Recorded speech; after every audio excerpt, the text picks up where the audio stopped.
정치권 관심 뉴스 짚어보는 포커스 나이트 시간입니다. 오늘은 박원석 전 국회의원, 최수영 정치평론가 나오셨습니다. 어서 오십시오. 네, 안녕하십니까. 네, 안녕하십니까. 네, 강선우 여성가족부 장관 후보자가 지명 한 달 만에 자진 사퇴를 발표를 했습니다. SNS를 통해서 국민과 대통령에게 사과의 뜻을 밝혔는데, 자, 두 분 어떻게 보셨는지 궁금하네요. 글쎄요, 좀 늦은 감은 있지만 뭐 다행입니다. 지금이라도 네. 저렇게 자진 사퇴함으로써 대통령의 부담도 덜어주고 또 여당의 부담도 좀 덜어준 측면이 있다고 보고요. 예. 인사청문 보고서 채택을 대통령이 재송부했습니다만 논란이 가라앉지를 않고 새로운 의혹도 또 제기되고 이러면서 여론이 계속 악화되는 상황에서 예. 부담이 줄지 않고 오히려 부담이 늘어나는 그런 상황이었기 때문에 좀 불가피했다고 봅니다. 오히려 강선우 후보자가 조금은 더 일찍 결단을 했으면 어땠을까라는 아쉬움이 좀 남고요. 오후에 나온 보도를 보니까 아마 비공개로 여당 지도부하고 강선우 후보가 이제 회동을 했는데 그 자리에서 당 안팎의 여러 가지 여론이 전달이 됐을 거고 아마 네. 강 후보자를 좀 설득을 한 게 아닌가 싶은데요. 예. 어찌됐든 간에 이로 인해서 이재명 정부 초기 이제 두 번째 낙마자가 세 번째 낙마자죠. 민정수석까지 포함하면 됐고 인사 시스템 전반을 한번 점검해 봐야 될 그런 계기로 전화위복의 계기로 삼았으면 좋겠다는 생각입니다. 예. 그러니까요. 지금 말씀하신 대로 너무 늦었지만 뭐 다행이다. 만시지탄이다. 이 얘기가 오늘 상당히 많이 나오더라고요. 뭐 만시지탄은 만시지탄인데 제가 네. 봐도 근데 온전한 사퇴의 모습을 갖추지 못했어요. 오늘 사과는 보더라도 국민에게 미안하고 대통령에게 미안하고 네. 정당에게 미안한데 정작 갑질을 했던 대상이 보좌진에 대한 얘기는 아하. 한마디도 없어요. 아니 세상에 예. 이런 사과가 어디 있습니까? 본인이 아무리 억울할까 좀 분한 마음도 있겠죠. 보좌진의 폭로만 아니었으면 지금 여가부 장관이 돼서 업무 보고를 다 받고 있을 텐데 그 억울함은 있겠지만 그렇지만 이 사안의 본질이 뭡니까? 그 일종의 갑질이라는 거는 그 위력에 의한 것이 본질이거든요. 위력에 의해서 상황이 있기 때문에 갑질과 의리의 이제 폭력이 있는 거죠. 그런 측면에서 저렇게 사과한다 그러면 정말 거기에 대해서 사과를 하고 그다음에 젠더 문제까지 포함하는 여러 가지 그 약자들을 보듬는 그 위치인 여가부 장관 후보자로서 다시 한번 머리를 숙여야 하는데 본질은 간대였고 고개 숙인 거 저는 그래서 이런 의혹이 드는 거예요. 월요일까지만 하더라도 기류가 하나도 변한 게 없습니다. 대통령은 빨리 그 야당이 이제 반대하니까 청문 보고서 목요일까지 재송부 요청했고 강선우 후보자는 월요일까지도 업무 보고를 받았습니다. 그러니까 예. 월요일까지 추산해 보면은 사퇴 기류는 1도 없었다는 얘기인데 이게 바뀐 게 화수란 얘기입니다. 네. 화요일 날 있었던 거는 아주 그러니까 화요일 날 오후에 이제 여론조사 같은 것들이 일부 나왔고 그러면서 이제 또 그 문진석 의원인가요? 네. 그 일종의 갑질 같은 경우는 뭐 일종의 동지 문화에서 있을 수 있는 이야기라는 또 아주 네. 해괴한 망언이 또 나왔고 일반 작업장 문화는 다르다라는 다르죠. 근데 얘기를 일반 작업장은 노조나 노동청도 있습니다. 예. 의원 보좌진은 친목 수준의 협의밖에 없어요. 아무런 보호받을 수 있는 장치가 없는데 예. 그걸 동지적 관점이라고 그 매도했고요. 그런 모든 기류들이 아주 급박하게 돌아가니까 결국 저는 이건 자진 사퇴의 형식을 빌렸지만 결국 대통령실이 일부 개입한 게 아닌가 아하. 그런 생각이 들어서 물론 나중에 밝혀지겠지만 어쨌든 저는 그래서 만시지탄이라는데 여기에 대해서 제가 동의하기 조금 어렵다는 얘기죠. 예. 그러니까 이제 자진 사퇴라는 형식이지만 여러 가지 뒷 배경이 있었을 것이다라고 이제 두 분 다 짚어주셨고 조금 이따가 이제 그 얘기도 해보겠습니다만은 강 후보자가 이렇게 해가지고 이재명 정부 들어서 장관 후보자로서 이제 두 번째 낙마 사례가 됐습니다. 이진숙 후보자에 이어서 그런데 다른 것은 강선우 후보자는 현역 의원이라는 거죠. 그래서 지금까지 이제 현역 불패라는 신화 아닌 신화가 있었는데 그게 이제 깨지게 됐단 말이죠. 그렇죠. 지난 20년 동안 그 국무위원 인사청문 제도가 진행이 되면서 현역 의원이 낙마한 사례가 한 번도 없었는데 네. 이번에 이제 첫 사례를 기록하게 됐습니다.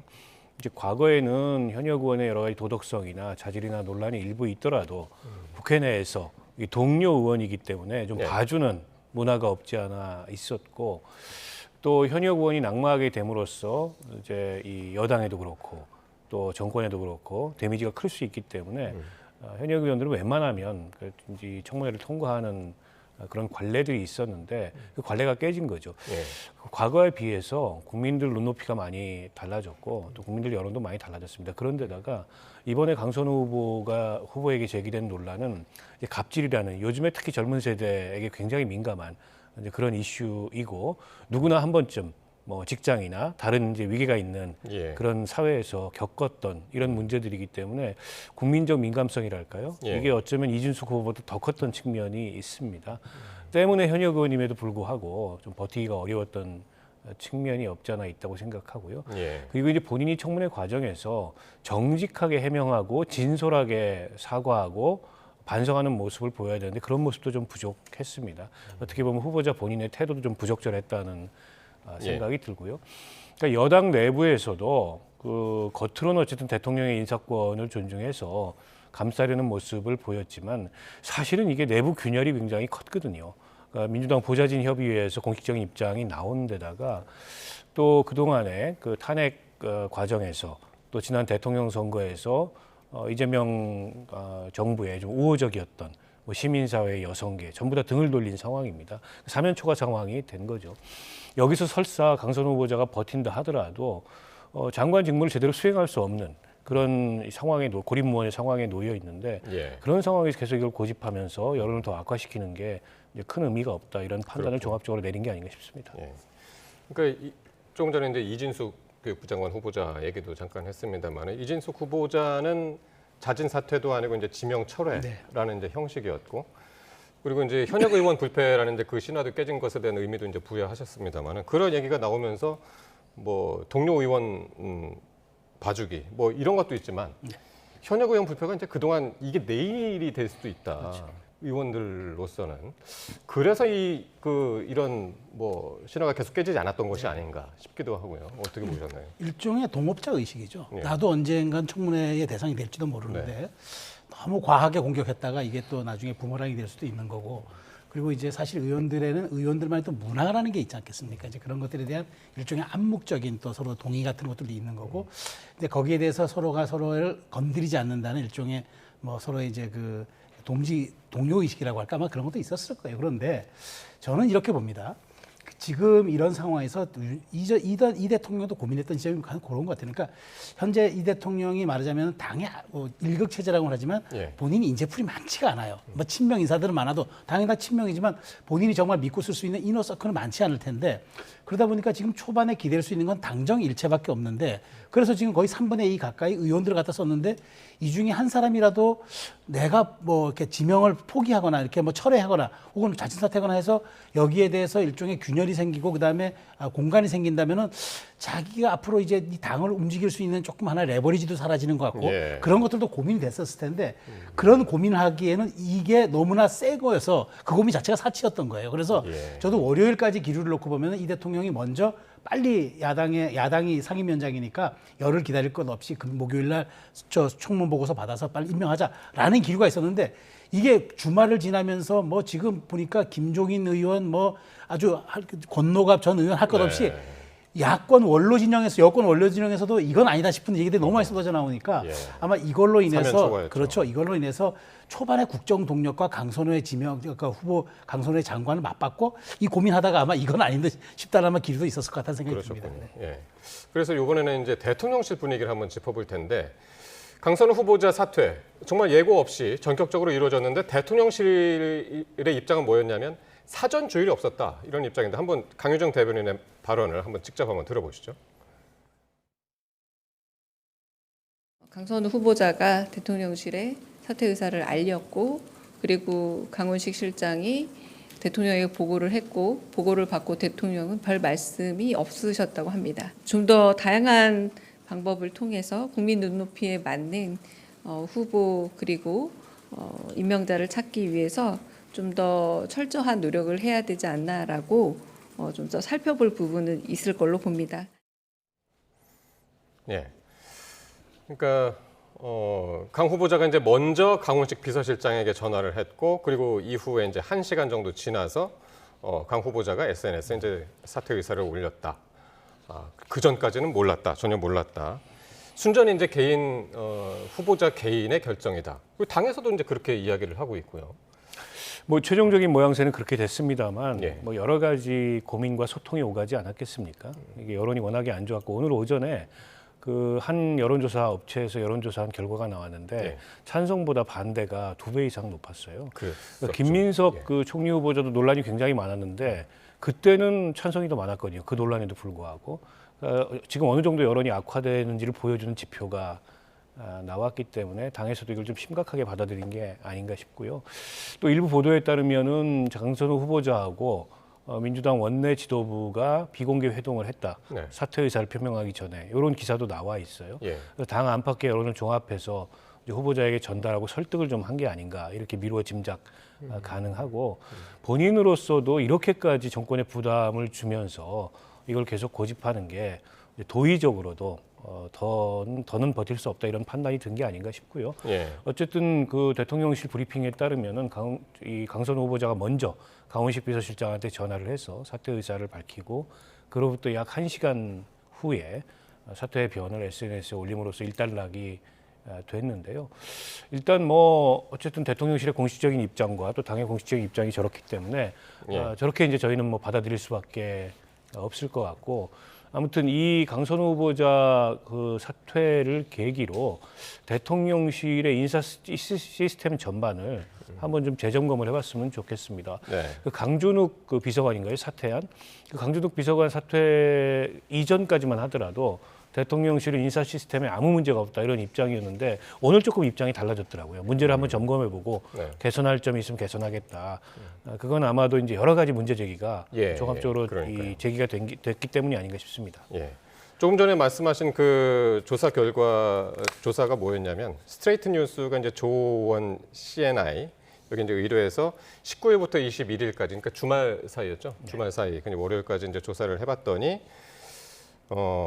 이제 그 결과가 강 후보자에 대한 적합도 조사에서 32.2%가 적합하다. 그리고 60.2%가 부적합하다. 말씀하신 대로 한 2배 가까이 이제 부적합하다는 의견이 이제 많았었고 이제 그런 여론조사들 그리고 이제 조금 전에 말씀하신 이제 대통령 지지도도 처음으로 이제 취임 이후 이후 꺾인 조사가 나왔었고 그렇죠. 이런 뭐 전반적으로 이런 분위기 여론의 분위기가 좀 안 좋았다. 있었을 겁니다. 영향이 있었. 예. 네, 그러니까 지난 주말 갤럽 이번 주초 리얼미터 전부 이제 좀 지지율이 꺾여서 이제 하향 곡선이었죠. 네. 게다가 이제 조금 전에 말씀하신 이제 그 조원 CNI가 했던 그 부분이 이제 6대3으로 나왔고 거기다가 제가 보기에 지금 여권 내에서도 여당 내에서도 이게 기류가 이상했어요. 이소영 의원 그다음에 다른 몇몇 의원들 그 김상욱 의원 몇몇 의원들이 이건 아니다 싶은 얘기를 계속 했기 때문에 예. 사실상 여당도 이게 대통령이 밀어붙이는 걸 알았거든요. 월요일까지 기류를 놓고 봤을 때 대통령실에서 이거는 양보하지 않겠구나라는 기류가 있었기 때문에 방어를 했는데도 불구하고 여권 내에서조차 균열이 있다는 것도 대통령에게 큰 부담이었을 겁니다. 내가 이렇게까지 밀어붙이는데도 여권에서도 원보이스가 안 나오는구나 이런 부분들은 상당히 부담이었고 그다음에 이제 가장 여기서 좀 제가 조금 좀 그 하나 이거는 그 제가 들은 뭐 약간 의혹이긴 한데 박찬대 의원과 이제 강선우 후보가자가 이제 거의 동시에 이제 이 입장문이 그러게요. SNS를 통해서 이루어집니다. 예. 그래서 저는 이제 그러니까 박찬대 후보가 지금 당권 후보지만 박찬대 후보가 일종 약간 마쿠 조율사 역할을 한 건 아닌가. 예. 그런 것들은 또 하나 이제 나중에 당권 지형에서도 또 하나 작은 변수가 될 것 같아서 예. 이런 부분들이 이번 어쨌든 그 좀 시간이 지나면 밝혀지겠지만 어쨌든 강 후보자를 둘러싸고 뭔가 매끄럽지 않게 뭔가 여권이 마지막에 밀려서 한 듯한 뭐 알겠습니다. 이런 생각들이 듭니다. 자, 일단 이재명 대통령이 직접적으로 이번 사안과 관련해서는 한 번도 입장을 발표한 적이 없죠, 그죠? 항상 우상호 민정수석 아니면 정무수석. 이제 정무수석 그리고 이제 대변인을 통해서 이제 발표를 해왔었고, 자 이제 지금 말씀하신 이제 그 국회 여당 분위기, 야당 분위기 한번 살펴볼 텐데. 강선우 후보자의 자진 사퇴에 대해서 여야 모두 입장을 밝혔는데 민주당은 후보자의 결단을 존중한다라는 반응을 내놨고요. 국민의힘은 인사검증 시스템에 대한 개선을 촉구했습니다. 한번 들어보시겠습니다. 더불어민주당은 강선우 후보자의 결단을 존중합니다. 강선우 후보자로부터 따로 뭐 연락을 받거나 한 것은 아니고 방금 전에 SNS 통해서 확인을 했기 때문에 그 마음들을 다 존중하고 그리고 그 마음들이 그 결단의 배경일 것으로 짐작하고 있습니다. 당과 어떤 협상 협의가 아예 없었거든요. 예. 그동안 우리 국민의힘에서는 강선우 후보자의 보좌관을 대상으로 한 갑질, 이것은 국민의 눈높이에서 봤을 때는 도저히 묵과할 수 없는 상황이었다라고 하는 점을 말씀드렸고 늦었지만 자진 사퇴했다는 점을 인정하고 앞으로 이재명 정권에서 인사 참사가 다시 재발하지 않도록 인사청문회를 준비하는 인사검증 시스템 이거 반드시 바로잡아야 한다는 점을 강조해서 말씀드립니다. 네. 앞서서 박상혁 대변인, 민주당 대변인의 오늘 브리핑은 굉장히 짧았습니다. 더불어민주당은 강선우 후보자의 결단을 존중합니다. 이게 끝이었거든요. 그러니까 뒤에 말들은 전부 이제 기자가 질문을 해서 이제 좀 이렇게 나오는 그런 답변 속의 대답이었고, 또 기자가 그렇게 질문을 했죠. 당과 어떤 사전 협의가 없었습니까?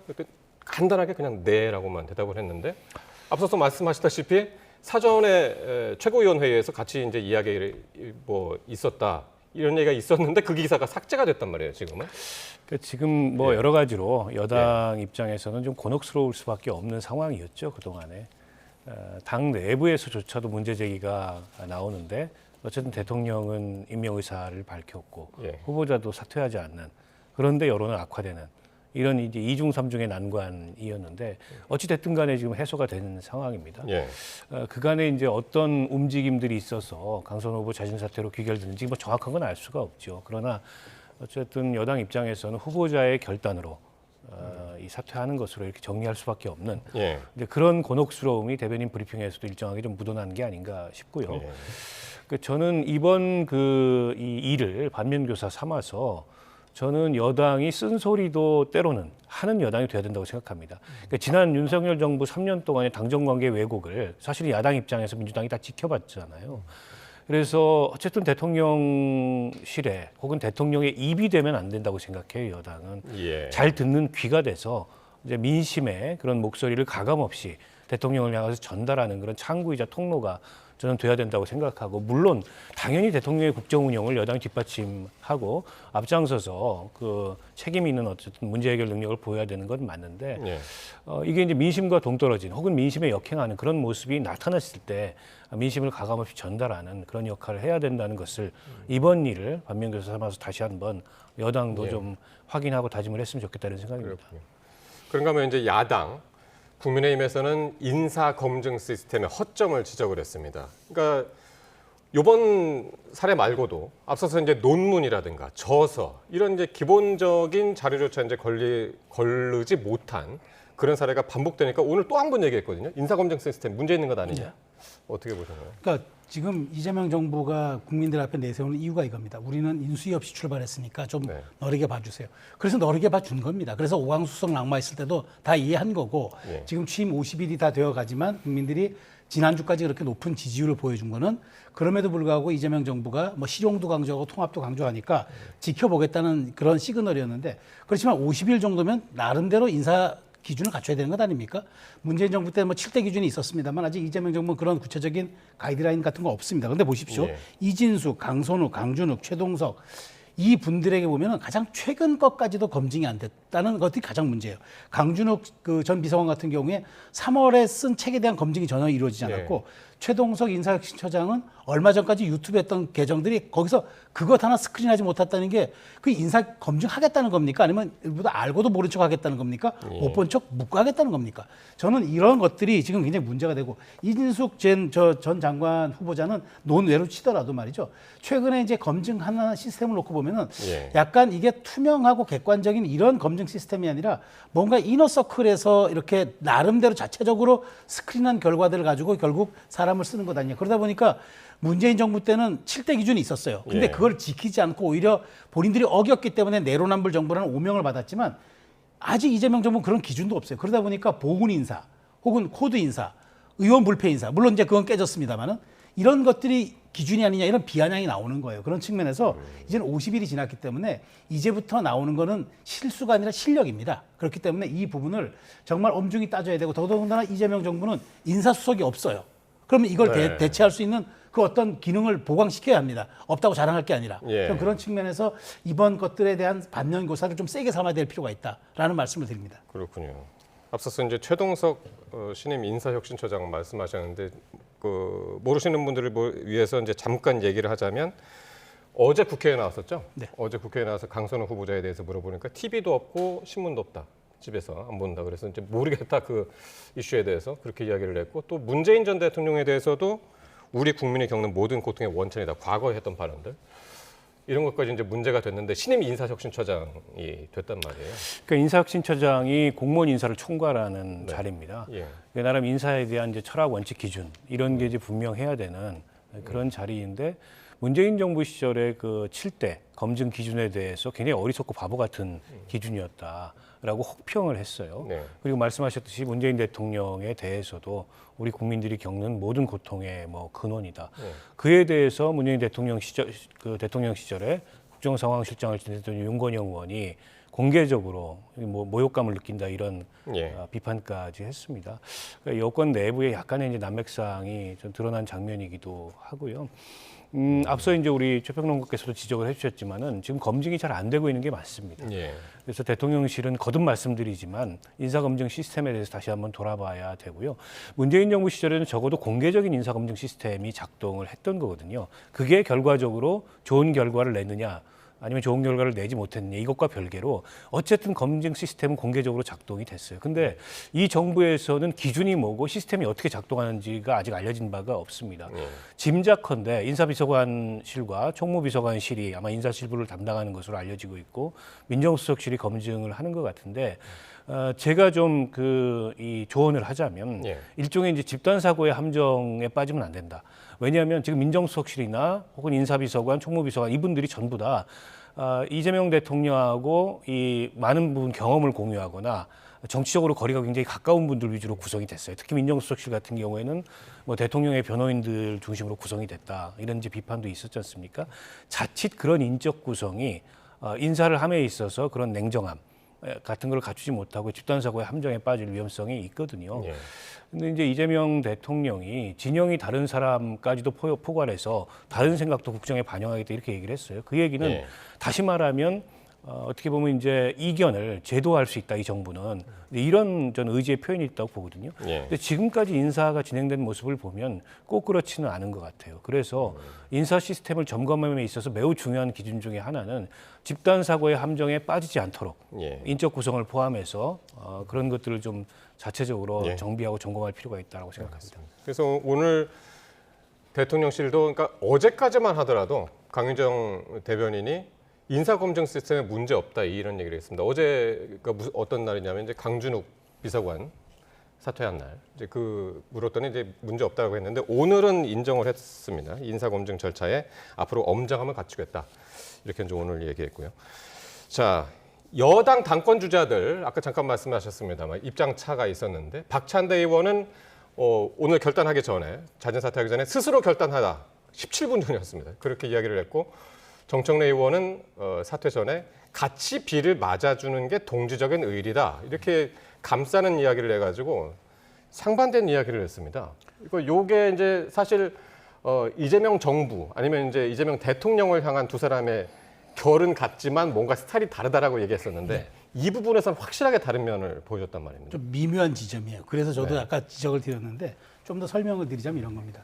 지금 어쨌든 선거가 연기가 지금 말하자면은 경선 일정은 그대로지만 네. 지금 투표는 좀 뒤로 연기가 돼서 8월 2일 날 한꺼번에 하는 걸로 했잖아요. 네. 완샷으로. 이제 사실 그렇지 않으면 이번 주말부터 계속 투표가 이루어져야 되는데 네. 지금 약간 휴지기를 갖는 겁니다. 이런 상황에서 정말 미묘하게 박찬대 후보는 얘기를 강선 후보자에게 사퇴를 권유하는 것처럼 얘기를 했고 이게 수용되는 측면이 1, 20분 사이에 이루어지는 것처럼 타임라인이 이루어졌어요. 근데 그 전에 정청래 후보는 동지는 비를 같이 맞아야 되고 그리고 곧 장관이 되실 곧 장관님. 그러면서 이제 예. 조금 이거 어려움 이겨내라. 금방 이제 될 것이다. 라고 얘기 결이 달라요. 근데 권리당은 55%잖아요.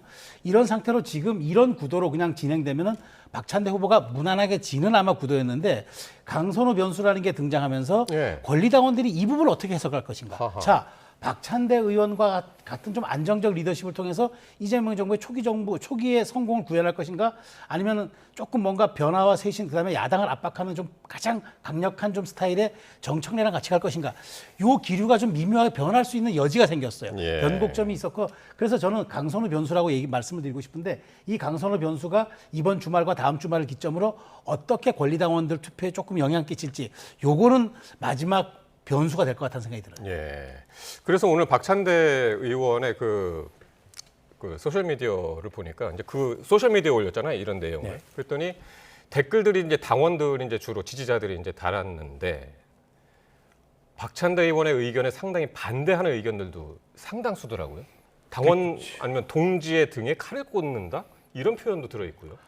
그러니까 당원들 사이에 특히 이제 그 강성 당원들 사이의 기류는 어쨌든 강선호 후보자가 일부 문제가 있다 하더라도 그게 낙마할 만큼의 결정적인 문제가 아니기 때문에 그걸 당 내부에서 지적하거나 비판하거나 혹은 뭐 낙마 의견을 내는 건 일종의 내부 총질이다. 이런 시각이 있어요. 아마 그런 시각이 오늘 박찬대 의원의 그 SNS 글에 댓글로 표출이 된 게 아닌가 싶고 때문에 박찬대 의원으로서도 한편으로는 부담스러웠을 거예요. 그런 입장을 표명하는 게. 그러나 이제 대의를 생각해 보면 지금 이 시점에 후보가 결단하지 않으면 예. 어떻게 보면 민심에 더 역행하는 결과를 낳을 수 있기 때문에 누구도 얘기하지 않고 있지만 내가 책임 있게 얘기하겠다. 어떻게 보면 당권 주자로서 좀 책임 있는 모습을 예. 박찬대 의원은 민심에 우선해서 네. 이제 보였다. 이렇게 평가를 받을 수 있을 것 같아요. 그에 반해서 지금 박찬대 의원이 권리당원들 투표에서 많이 뒤지고 있잖아요. 근데 이제 권리당원들의 정서는 앞서도 나눴듯이 그런 좀 강경한 목소리가 지배하고 있는 게 사실입니다. 그 측면에서는 오늘 박찬대 의원의 저런 입장 표명이 오히려 본인에게 좀 부담되는 측면도 있을 것 같아요. 다만 박찬대 의원이 그동안의 정청래 의원에 비해서 명심에 좀 더 가깝다. 예. 이런 관측이 있었잖아요. 예. 오늘 저 SNS에 강선호 후보자 사퇴 의사 표명에 앞서서 결단을 촉구하는 그런 메시지를 내므로써 예. 확실히 박찬대는 명심과 통하는구나. 근데 이런 인상을 줄 수는 있을 것 같아요. 그게 선거에 어느 정도 변수가 될지는 모르겠습니다만 예. 여전히 민주당 전당대회는 뭐 결과를 봐야 알겠습니다. 그러나 예. 이제 박찬대 의원이 추격하는 상인 것만은 분명하고 그 추격에 있어서 오늘 뭐 저런 입장 표명을 한 거나 결과적으로 강선호 후보가 사퇴한 거나 이게 약간의 변수는 될 수 있을 거다.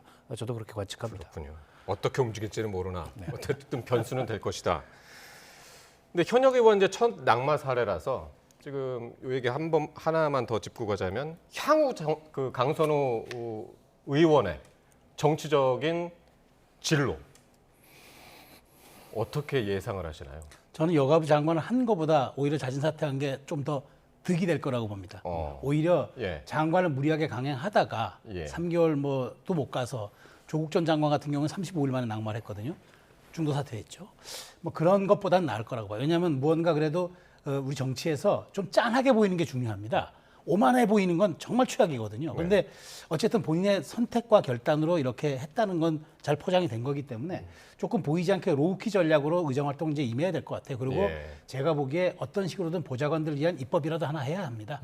그렇게라도 면피를 좀 하고 그렇게 해서 예. 아직 총선까지 3년이 남았기 때문에 예. 본인이 본인이 얼만큼 더 반성하고 다시 자신을 좀 정비하느냐에 따라서 그런 통찰에 대한 자기 성찰 이런 것들이 조금 국민들에게 보여진다면은 좀 재개 기회도 있을 것이고 근데 이런 태도를 못 버리면 제가 보기에 뭐 정치 생명 그렇게 오래 가지 않을 것처럼 생각이 됩니다. 박 의원님.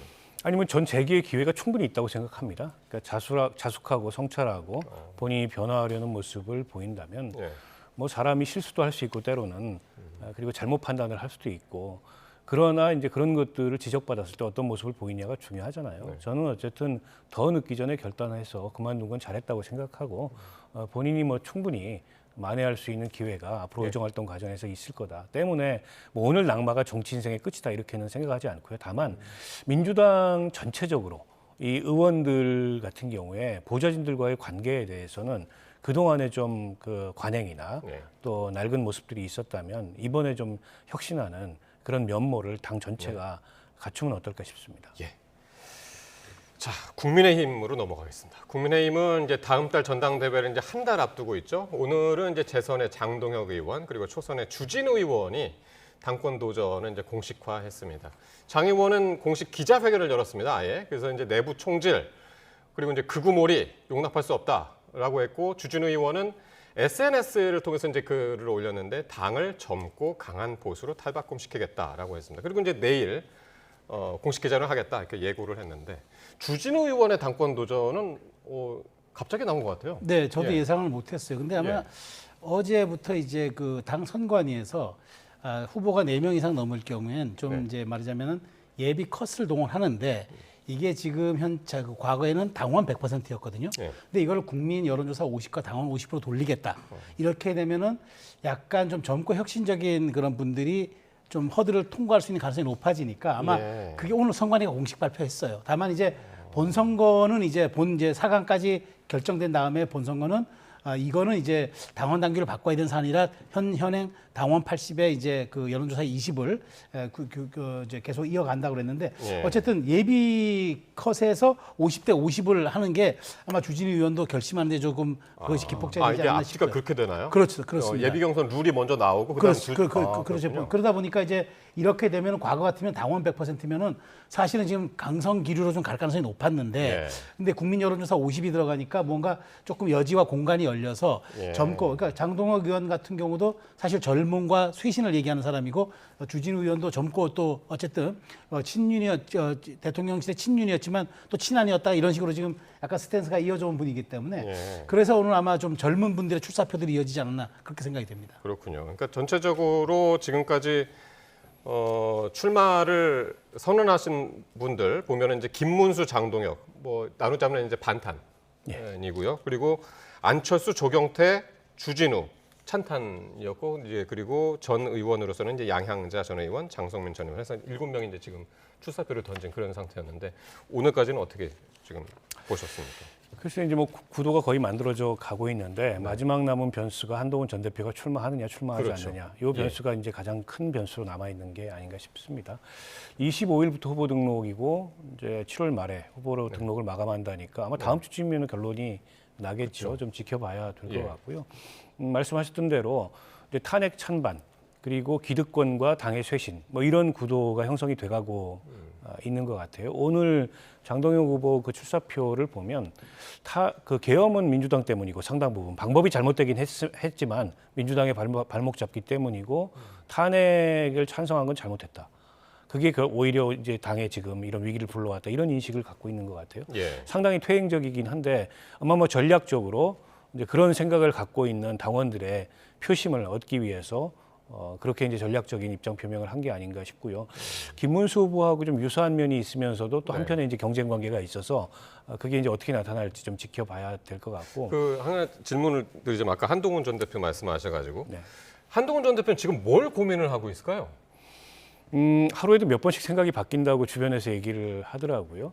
객관적으로 보면 지금 당이 굉장한 위기 상황이기 때문에 예. 본인이 극우만은 막아야 된다 이렇게 얘기를 했듯이 그걸 막기 위해서 출마하는 게 어떻게 보면 좀 자연스러운 모습일 수 있는데 그러나 또 한동훈 전 대표가 출마를 하게 되면 일종의 반환 전선 이런 게 만들어져서 네. 승부를 알 수 없는 데다가 설사 이긴다 하더라도 과연 이게 이제 그 독이 든 성배 정도가 아니라 독이 든 독배밖에 되지 않겠느냐.